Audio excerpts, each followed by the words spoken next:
అండి అందరికీ welcome back to my channel నార్త్లో తెలుగు అమ్మాయి. వీడియో పోస్ట్ చేసి చాలా రోజులు అవుతుంది, లాంగ్ వీడియో. సో ఈరోజు సాటర్డే పూజా విధానం అంటే నేను సాటర్డే రోజు ఎలా పూజ చేసుకుంటాను, ఏమేమి ప్రసాదాలు చేస్తానని అయితే ఒక వీడియో చేద్దామని అనుకుంటున్నా. సో అందుకే ఈరోజు అయితే వీడియో స్టార్ట్ చేశాను, మీరు కూడా చూసేయండి. నేనైతే ఇక్కడ నైవేద్యం చేస్తానండి, సేమియా పాయసం అయితే చేస్తాను. 2-3 రకాలు చేద్దాం అనుకున్నా కానీ ఇంకా రేపు శివరాత్రి, మళ్ళీ అట్లనే ఈరోజు చాలా లేట్ అయిపోయింది పూజ చేయడానికి. రోహన్స్‌నట్టు చూసుకుంటూ చేయడం చాలా లేట్ అయింది. అందుకే ఈజీగా అయ్యేది సేమియా పాయసం అని సేమియా పాయసం చేస్తాను. దేవుడి సామాన్లు, పూజ సామాన్లు కూడా అన్నీ కడిగేసుకున్నానండి. ఇప్పుడైతే మనం పూజ స్టార్ట్ చేసేద్దాం. ఇంకా అక్కడ ప్రసాదం కూడా అయిపోతుందన్నమాట. ఇక్కడ నేనైతే అమ్మవారికి దేవుడి పటాలన్నిటికి కూడా బొట్లు అయితే పెట్టుకుంటున్నానండి. పూజ మందిరం ఇంకా పూజ సామాన్లు అన్ని తుడిచి కడిగేసానండి. ఇంకా ఫోటోలు కూడా తుడిచేసి ఇప్పుడైతే బొట్లు పెడుతున్నా. మేము లీవ్కి పోయినాం కదా 1 మంత్ ఇంటికి. ఇంకా అప్పటి నుంచి పూజ అయితే చేయలేదు. వచ్చిన తర్వాత మా హస్బెండ్ ఒకరోజు చేసిండు కానీ వాళ్ళు మనం చేసినంత నీట్గా అయితే చేయరు కదా. అంటే మనం క్లీన్ చేస్తే వాళ్ళు చేస్తారు కానీ అప్పుడు నేనైతే క్లీన్ చేయలేదు. ఇంకా లీవ్కి వెళ్ళొచ్చిన తర్వాత ఇదే అండి మొదలు క్లీన్ చేసి ఇంకా పూజ చేయడం అయితే. నిన్న ఫ్రైడే కూడా చేయలేదు. ఫ్రైడే క్లీన్ చేయకూడదు కదా దేవుడి పటాలని చెప్పి. ఇంకా ఈరోజు సాటర్డే మంచిగా కలిసి వచ్చింది. రేపు ఎట్లాగో శివరాత్రి కదా అని చెప్పి అయితే మంచిగా అన్ని నీట్గా అయితే తుడిచేసి బొట్లు పెట్టి అలంకరించుకున్నా.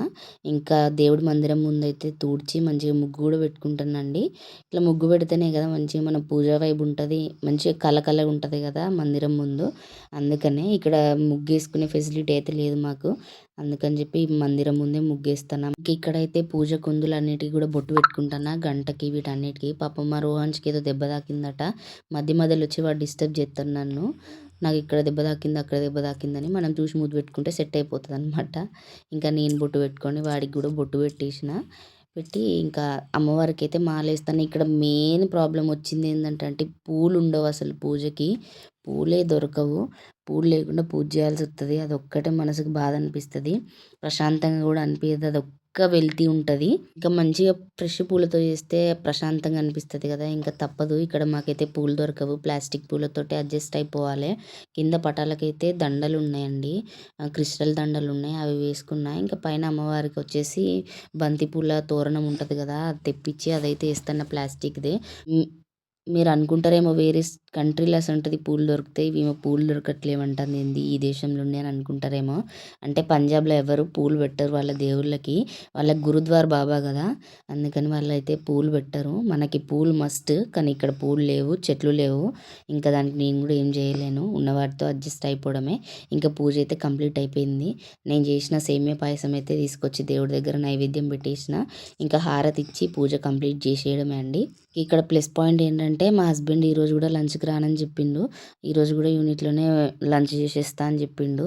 సో ఇంకా నాకు ఆనందానికి అవధులు లేవు, ఎందుకంటే పూజ ప్రశాంతంగా అయిపోతుంది.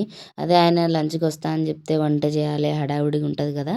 సో నేను రోహన్షే కాబట్టి ఎప్పుడైనా చేసుకొని తినొచ్చు అని చెప్పేసి ఇంకా పూజనైతే ప్రశాంతంగా చేసుకున్న. పని అంతా ఫినిష్ చేసుకొని నిదానంగా మంచిగా చేసుకున్నాం. మేమైతే ఎన్నో జన్మల పుణ్యం చేసుకున్నామండి. ఎందుకు ఇట్లా అంటున్నా అంటే, వెంకటేశ్వర స్వామి కొండ మీద, తిరుపతి కొండ మీద మా మ్యారేజ్ అయింది తెలుసా మీకు ఈ విషయం. నేను ఎవరికి చెప్పలేదు. ఇంకా యూట్యూబ్ ఫ్యామిలీలో ఒకరోజు అయితే షార్ట్ పోస్ట్ చేస్తా ఈ విషయం మీద ఏందని చెప్పేసి. చాలా తక్కువ ఇలాంటి అదృష్టం దొరకడం ఎవరికైనా. మాకైతే అదృష్టం దక్కిందండి, మేము చాలా అదృష్టంగా ఫీల్ అవుతున్నాం అక్కడ పెళ్ళైనందుకు మాదైతే. ఇంక ఇక్కడ ధూపం అయితే వేస్తానండి. ఇంకా అయిపోయింది పూజ. వీడియో నచ్చితే లైక్ చేయండి. చారు కుంకుమోపేత చందనాను చర్చితాయ హారకటక శోభితాయ భూరి మంగళం విమల రూపాయ వివిధ వేదాంత వేద్యాయ సుజన చిత్త కామితాయ శుభద మంగళం రామదాస మృదుల హృదయ తామరస నివాసాయ స్వామి భద్రగిరివరాయ దివ్య మంగళం. పూజ అయితే కంప్లీట్ అయిపోయింది. ఇదండి నా పూజ వీడియో. మీకు ఎలా అనిపించింది, నచ్చిందా? నచ్చితే కనుక ఖచ్చితంగా వీడియోని లైక్ చేయండి, షేర్ చేయండి, అలాగే సబ్స్క్రైబ్ చేసుకోండి.